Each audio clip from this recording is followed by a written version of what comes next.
Testimonio del padre al hijo. ¿Por qué es tan importante el testimonio desde el punto de vista de los judíos y cómo el testimonio es importante para nosotros? ¿Por qué es tan importante el testimonio para los judíos, para la cultura judía? Vamos a verlo de la perspectiva judía primero. Para confirmar un hecho. Confirmar un hecho. ¿Qué más investigar? Como para validar algo. Para convalidar algo. Para validar algo. O sea, ahí, confirmar algo. ¿Cuáles son los requisitos desde la perspectiva judía con respecto al testimonio? ¿Cuántos testimonios siempre se necesitaban como mínimo?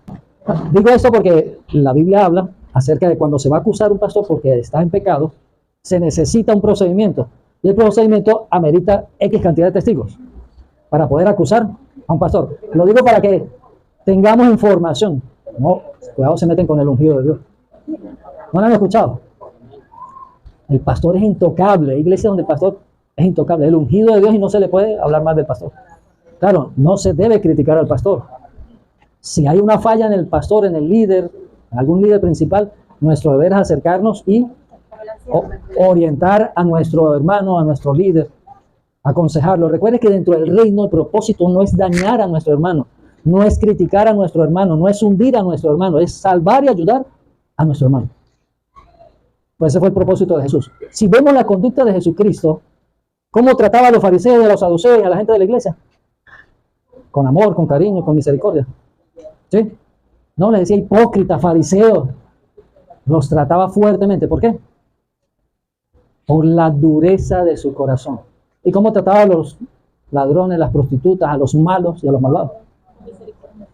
No peques más. No te condeno, pero no peques más. Porque Jesús, su evangelio, lo orientó inclusive a las clases sociales más desprovistas.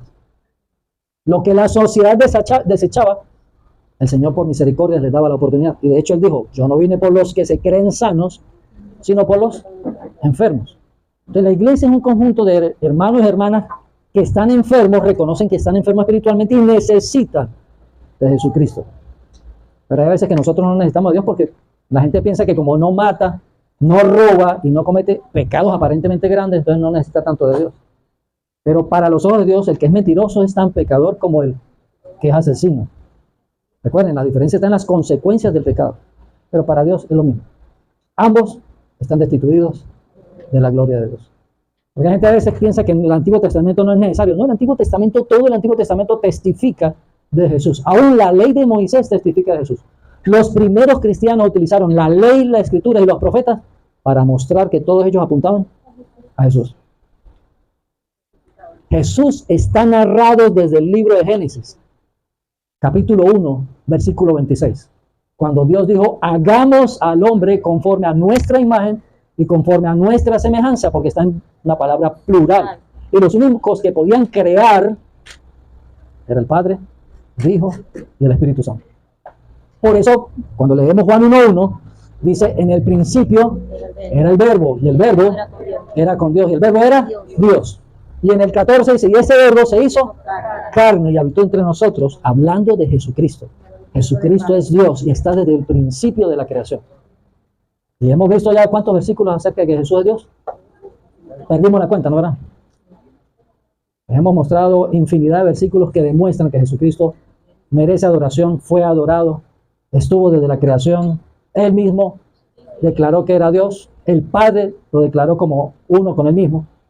Existe infinidad de versículos y de párrafos o citas bíblicas que demuestran que Jesucristo es Dios. No es un solo versículo, hay muchísimos. Y toda la Biblia, como les dije, desde un principio apunta a Jesucristo. Por eso era necesario que Jesucristo se convirtiera en el Cordero inmolado y fuese sacrificado por nuestros pecados, porque era lo que Dios había instituido desde Génesis capítulo 3, cuando cayó el hombre. Amén. Entonces comenzamos la primera parte en el día de hoy. La autoridad del testimonio. No se puede testificar de sí mismo. Juan 5:31. Fíjense que estoy hablando desde el punto de vista de la cultura judía, porque en nuestra cultura venezolana podemos testificar nosotros. Nosotros podemos ser testigos en un jurado. Sí, claro. No lo sabían. Usted puede ser testigo de sí mismo. Puede declararse inclusive inocente o culpable. ¿Puedo ser abogado? Sí, correcto. Ahora, fíjense que dentro de las leyes venezolanas, antes del juicio, a usted le hacen una un acuerdo, ¿cómo se llama eso? Si aceptas que eres culpable, la pena es menor, se reduce cuando tú aceptas la culpabilidad. Pero tú puedes ser testigo. Si dices que eres inocente, bueno, tienes que entonces enfrentar el caso y si terminas siendo culpable, la pena es larga. Entonces son cuestiones de leyes, culturas, que se diferencian de un país a otro. Por eso estamos hablando de los judíos. Para los judíos, el judío no puede ser testigo él mismo. Y Jesús lo menciona en el versículo 31. ¿Quién lo leyó? Si yo doy testimonio acerca de mí mismo, mi testimonio no es verdadero. Amén. Si doy testimonio de mí mismo, mi testimonio no es verdadero. Eso para la cultura judía. Entonces, de Jesús otros tenían que testificar. Esto es diferente a contar la manera como nosotros nos convertimos. Estoy aclarando este punto porque, no podemos nosotros testificar, entonces no puedo dar mi testimonio. No se hace referencia a la manera como usted se convirtió. Recuerde que esto estamos hablando desde el punto de vista jurídico. Pero usted puede dar su testimonio. Cuando alguien le dice, mi hermano, cuente cómo se convirtió usted a Cristo, usted puede testificar de qué manera usted se convirtió a Cristo. Pero la manera como usted se convirtió a Cristo no es el eje central de la enseñanza. Repito, la manera como se convirtió a Cristo no debe ser un eje central de la enseñanza. Si yo hoy, en vez de darles una enseñanza bíblica, me pongo a contarles a ustedes mi testimonio cuando me convertí al Señor, y toda la predicación la lanzo solamente para lo que yo testifiqué y lo que hizo Cristo conmigo, me estoy desviando del propósito de la enseñanza, porque lo que yo tengo que enseñar no son mis experiencias, sino la palabra de Dios. Puedo utilizar el testimonio para compartirlo con la gente de afuera, con ustedes, con nuestros hermanos, en algo como secundario, para compartirlo en la calle, cómo llegué yo a Jesús. Pero no es el centro de la enseñanza, porque siempre el centro de la enseñanza debe ser la Escritura. Claro, la Escritura revela a Cristo. ¿Me comprenden? Nunca una enseñanza bíblica debe estar centrada a experiencias humanas, sino a la palabra de Dios. Cuando Jesús empezó a leer las Escrituras, ellos venían leyendo el pergamino del libro de Isaías constantemente, secuencialmente. No existían las divisiones ni de capítulos ni de versículos, sino se leían las Escrituras en forma ordenada, libro por libro. Esa es la manera como se estudiaba la Biblia. Pero el error ha sido en nuestras iglesias cuando empezamos a estudiar un versículo, lo aíslo y le doy una interpretación privada, sin entender el contexto. Entonces es fácil equivocarme en la manera de estudiar la Biblia. De hecho, en esta enseñanza les traigo un ejemplo. Ustedes han escuchado mucho, Dios ama al pecador, pero aborrece el pecado. ¿Sí? ¿Dónde está eso en la Biblia? Pero se ha enseñado mucho, hasta en las iglesias se ha repetido demasiado. Sí, y lo voy a mostrar precisamente porque lo dijo Gandhi, qué es lo que realmente dice la Escritura. Y como ese, infinidad de versículos que hemos enseñado mal porque los hemos aislado y no los hemos compartido por el contexto. Entonces, no podemos nosotros testificar de nuestras experiencias, porque si usted tuvo una experiencia con el Señor es algo privado. Y yo tengo que cuidarme que ni siquiera puedo enseñar algo que esté fuera de las Escrituras, porque Pablo dijo que si un ángel del cielo, así sea un ángel del cielo, viniese y enseñase un evangelio diferente al que está escrito, se ha hecho maldición, sea anatema. Hay una mesa de la doctrina, pues haciendo esto, me salvaré a mí mismo y a los que me escuchan. ¿Dónde está eso? 1 Timoteo 4:16. Por eso es que los maestros recibirán mayor condenación. Santiago 3:1. Somos más exigidos, vamos a ser más juzgados por lo que enseñamos. Tenemos que tener cuidado con lo que enseñamos. Nuestro comportamiento lo testifican los demás.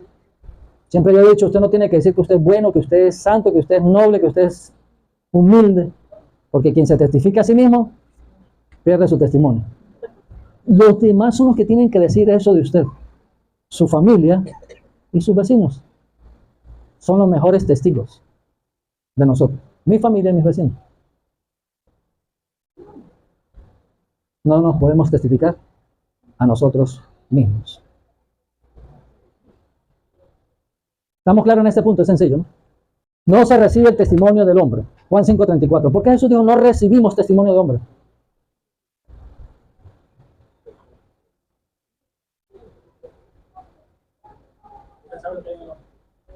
De cualquier hombre no recibían testimonio, sino el testimonio tenía que darlo o un profeta, porque recuerden, los profetas de antes ni parecidos a los de ahora.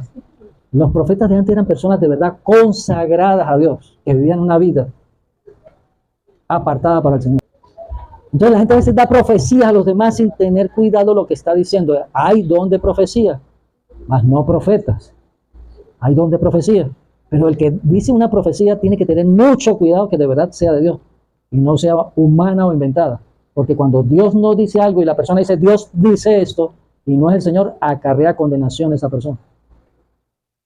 Como le dije, por la misericordia de Dios no actuamos bajo la ley, sino la cantidad de profetas que tendremos que eliminar. Pero precisamente por esa causa es que hoy en día entonces la gente abusa de la profecía, inventa y se convierten en falsos profetas. Cuando comenzó la iglesia de Jesucristo, era tan necesario que se preservara el evangelio de la forma más pura posible, que el Espíritu Santo hizo algo inédito, lo hizo en ese momento y no se volvió a repetir. Ananías y Zafira, ¿se acuerdan el caso de Ananías y Zafira? Escogieron a 7 hermanos para que atendieran a las viudas. Y uno de ellos, Felipe y Esteban, bueno, hasta ahora Felipe y Esteban, ellos vendieron sus propiedades y las dieron por completo a los apóstoles. Y a nosotros les pareció bueno y siguieron haciendo lo mismo. Porque, hermano, si esto lo hicieron, nosotros también lo vamos a hacer. Pero el caso de Ananías y Zafira, vendieron sus propiedades, pero dijeron, nosotros vamos a decir que lo vamos a dar todo, pero una parte la vamos a guardar para nosotros y lo demás vamos a entregar a la iglesia. Y ellos pues, tenían el derecho de decir, mira, vamos a dar solamente $100 de 10,000 que vendimos en el terreno. Y no había pecado. El problema fue el engaño. Mintieron a Pedro. Pedro estaba lleno del Espíritu Santo. No mintieron a Pedro, sino al Espíritu Santo de Dios. ¿Y qué le pasó a Ananías y Zafira? Cayó muerto primero Ananías y la mujer por apoyar a su marido también cayó muerta. Así que, hermanas, no apoyen los pecados de sus maridos. Si ellos se desvían del evangelio, no deben obedecerlo. No, que tienes que tomarte la cerveza. No tienes por qué obedecer. No, que tienes que fumar tampoco. Tú no puedes obedecer a tu cónyuge si éste te pone cosas contrarias a la palabra de Dios. Porque la Biblia dice que es mejor obedecer a Dios antes que los hombres. Hechos 5:29.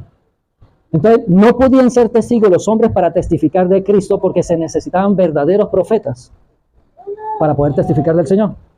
Y aparece después uno. Leemos Juan 5:34. Adriano.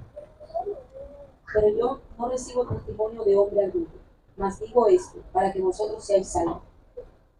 Sí, el único que tiene atributo de ser inmutable, que no cambia, y por eso Hebreos 13:8 dice, Jesucristo es el mismo ayer, hoy y por siempre. Como Dios no cambia, nosotros podemos estar seguros de sus principios. Dios es fiel, hermano. Dios es fiel. Aún nosotros siendo infieles, Dios no cambia.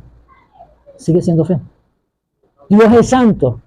Y aún cuando nosotros no somos santos, Él no cambia, sigue siendo santo. Porque es su naturaleza. Y gracias a Dios por la misericordia, a veces Dios no nos extermina. Por misericordia. Porque a veces nosotros somos malos siendo Él bueno. A veces somos infieles siendo Él fiel. Si hubiésemos estado viviendo bajo la ley, caemos muertos. Pero estamos por la gracia, pero no podemos nosotros ser sinvergüenzas por causa de la gracia de Dios. Porque aunque fallamos y Dios nos perdona por su misericordia, toda consecuencia de pecado tiene su justo retribución. Lo que nosotros hacemos por pecado, hermano, Dios no perdona, pero las consecuencias del pecado van a llegar. Lo que usted siembra, lo va a cosechar, no se lo olvide. El problema es que hay un tiempo entre lo que usted siembra y lo que usted cosecha. Y ese es el peligro, porque a veces pensamos que como estamos haciendo lo malo y de una vez no viene la consecuencia, lo seguimos haciendo. Pero después cuando pasa el tiempo es que empezamos a pagar las consecuencias. Y nos queremos retraer, tenemos que sufrir las consecuencias, aunque nos retraigamos, aunque nos arrepintamos. Por ser inferior a Dios y que el hombre no es inmutable, no se permite el testimonio del hombre. Otro tiene que testificar de mí. Juan 5:32 al 39, pero no lo vamos a leer completo, sino Juan 5:33 y 35. El testimonio de Juan el Bautista. ¿Quién fue Juan el Bautista? Ya lo leímos nosotros en Juan capítulo 1, lo estudiamos muy bien a él. ¿Quién fue?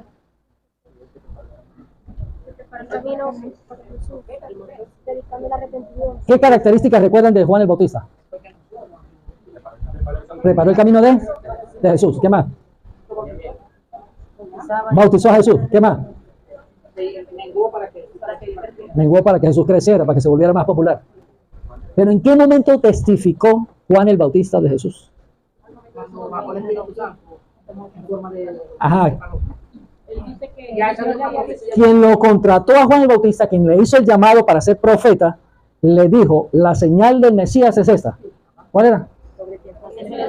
Sobre quien depositara el Espíritu Santo y permaneciera en él. Ese es el ungido. Ese es el Mesías. Y por eso Juan, cuando vio a Jesús y lo que sucedió y el Espíritu Santo se postró sobre él, depositó sobre él, posó sobre él y permaneció sobre él, testificó, este es el Mesías, este es el Cristo. Este es el Cristo. Y desde ese momento el Espíritu Santo estaba sobre Jesucristo. Por eso vemos la narración que inmediatamente dice, y el Espíritu de Dios llegó a Jesús al desierto para ser tentado por el diablo. Juan 1, 7, 15 y 32. Son 3 versículos de Juan 1, hablando precisamente de este profeta. Este vino por testimonio para que diese testimonio de la luz, a fin de que todos creyesen por él. Juan dio testimonio de él, y clamó diciendo, este es de quien yo decía, el que viene después de mí es antes de mí, porque era primero que yo. También dio Juan testimonio diciendo, vi el Espíritu que descendía del cielo como paloma, y permaneció sobre él. Amén. Dice la comparación. Jesucristo se compara con la luz. ¿Y cómo le dice a Juan? ¿Cómo? Antorcha. Hay una gran diferencia entre una antorcha y la luz. Juan fue el instrumento y Juan fue un instrumento. Y de los profetas, ¿quién fue Juan? El más grande y el último de los profetas. El último de los profetas. Por eso es que los profetas como oficio hoy no hay. Ahí es donde profecía.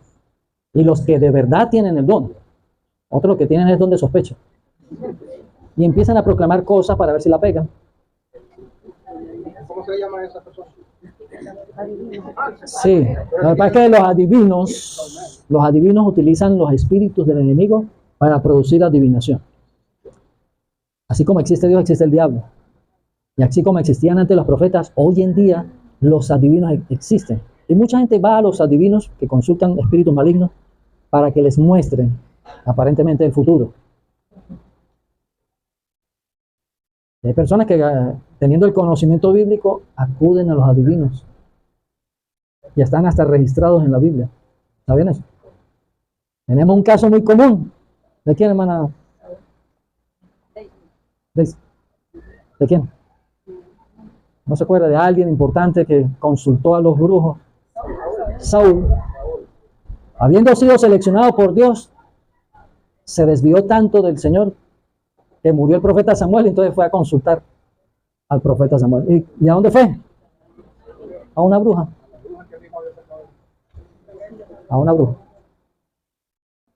Porque hay personas que cuando están en el camino del Señor y sus corazones los empiezan a dejar endurecer, se endurece, se van apartando, se vuelven peores que los cristianos que eran antes.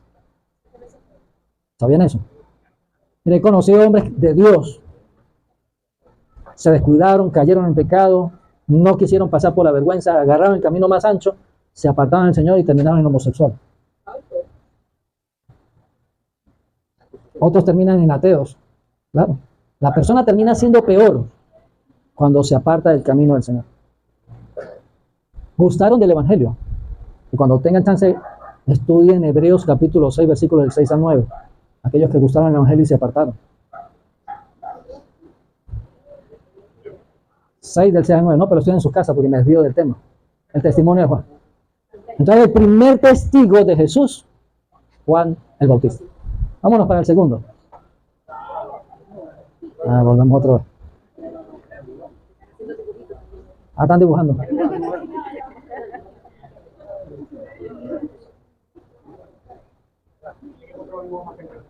Entonces, el primer testigo fue Juan el Bautista.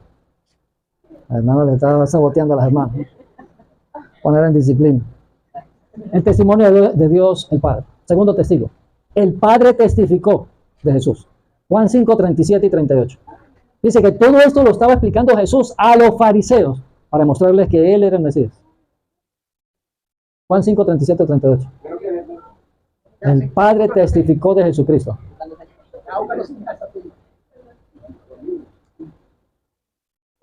También el Padre, que me envió, ha dado testimonio de mí.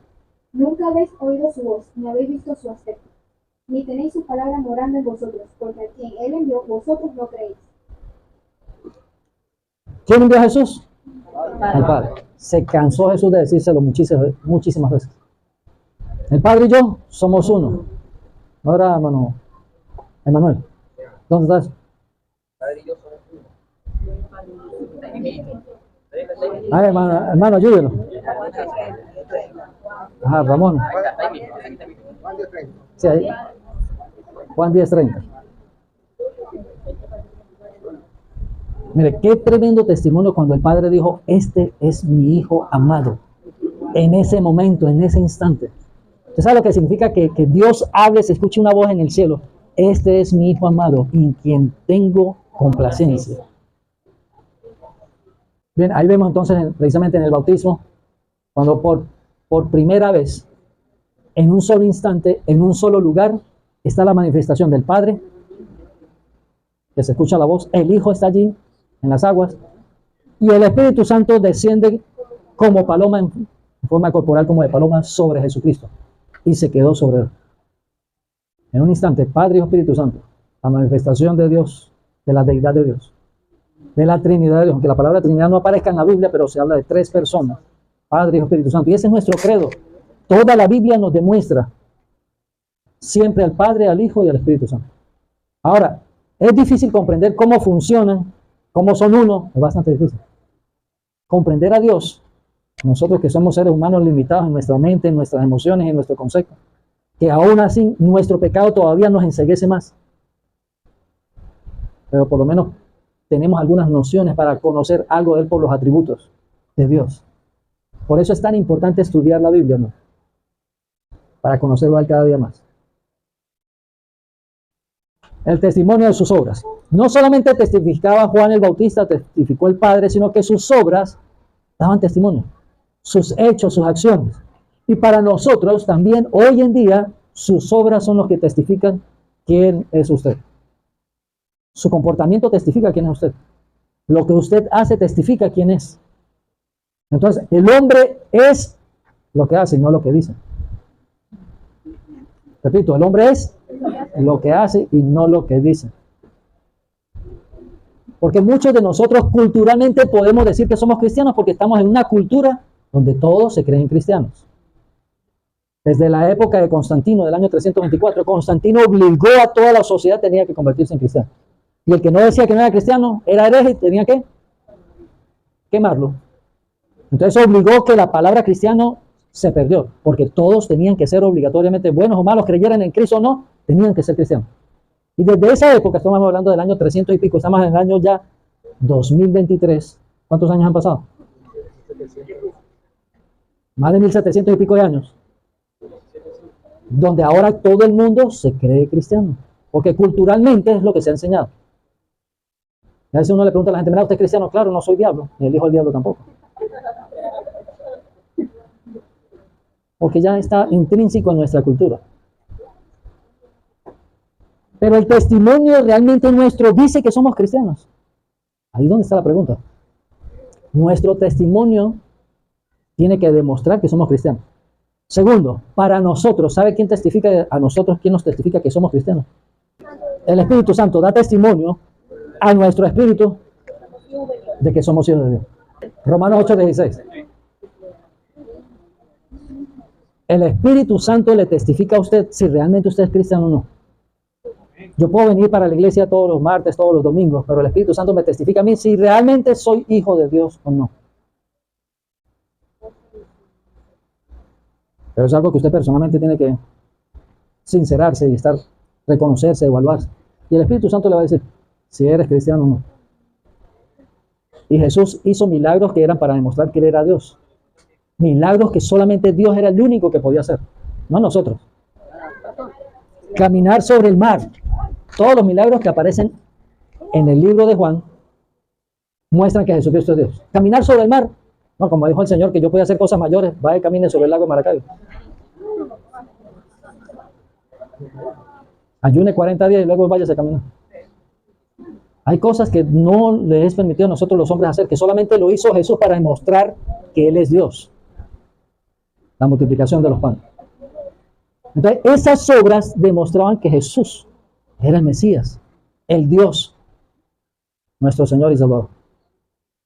Sus obras testificaban. Seguimos. Y por último, testimonio, el testimonio de las Escrituras. Las Escrituras testifican de Jesús. Por eso se nos exhorta, se nos manda a nosotros los cristianos que estudiemos las Escrituras, porque ellas son las que dan testimonio de ¿quién? De Jesús. ¿Usted quiere conocer a Dios? ¿Quiere que Dios le hable? Estudie la Biblia. Y no haga por ahí que el Señor dame sabiduría, no estudie para que vea.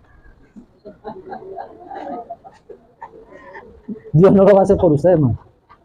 Si así fuese fácil, Señor, dame el don de sabiduría para saber toda la Biblia. El cuarto testimonio, y Jesús se enfoca aquí, y lo habla dos veces, en dos partes de la narración, porque para Jesús era muy importante las Escrituras. Jesús fue un estudioso de las Escrituras. A los 12 años había estudiado tanto que los mismos sacerdotes estaban maravillados del conocimiento y la inteligencia y la interpretación que tenía sobre las Escrituras. Ya a los 12 años, a los 30 años, imagínense, conocía muy bien la aplicación de cada uno de los escritos. La aplicación correcta de las Escrituras. Conocía perfectamente las Escrituras. Tanto así que cuando se enfrentó al diablo, el diablo es inteligente no porque es diablo, sino por lo viejo que es. Conoce la Biblia y lo tentó con la palabra de Dios. Y Jesús le respondió con la aplicación correcta de la palabra de Dios. En otras palabras, la palabra de Dios yo la puedo utilizar de la manera adecuada o de la manera incorrecta, como la ley. La ley se puede utilizar para defender al malvado, al culpable, como para... Sí. O defender al que es inocente. Tiene dos aplicaciones a la ley. La Escritura pasa igual. Hay gente que utiliza los versículos de una manera aislada para argumentar su doctrina, para defender su religión. No lo que quiere decir la palabra de Dios. Entonces la utilizo mal. Y ahí es cuando entonces existe la maldad en el corazón del hombre, porque sabe que está engañando a un pueblo.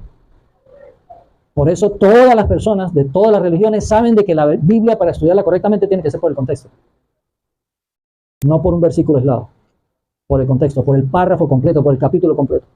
O sea, nuestra vida es pasajera, pero la palabra de Dios es para siempre. Está hablando de un punto de referencia básico. Está hablando de algo seguro, la palabra de Dios. Por eso entonces dice, desechando toda malicia, toda obra maligna en nuestros corazones, tenemos que desear, como niños recién nacidos, la leche espiritual no adulterada, que es la palabra de Dios, para que por ella crezcáis para salvación. El problema es por qué no deseamos la leche espiritual como los niños.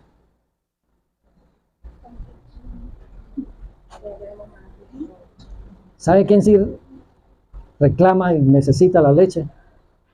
Cada 3 horas, cada 2 horas. Un niño recién nacido. Si no ha tenido uno, yo he tenido, bueno, yo no, mi esposa tuvo 3. Pero no estuvimos en casa.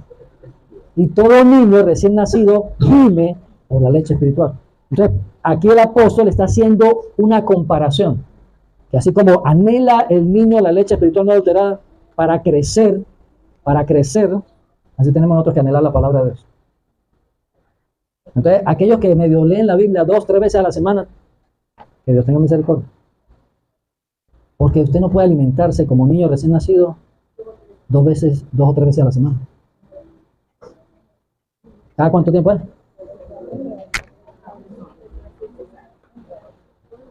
Josué 1:8 dice que de día y de noche.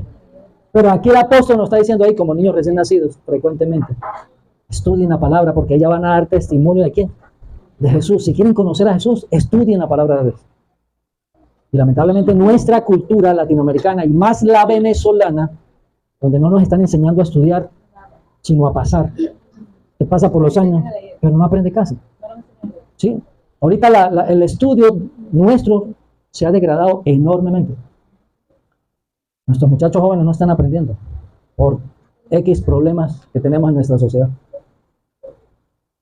Pero nosotros no tenemos que adaptarnos a este siglo, sino estudiar.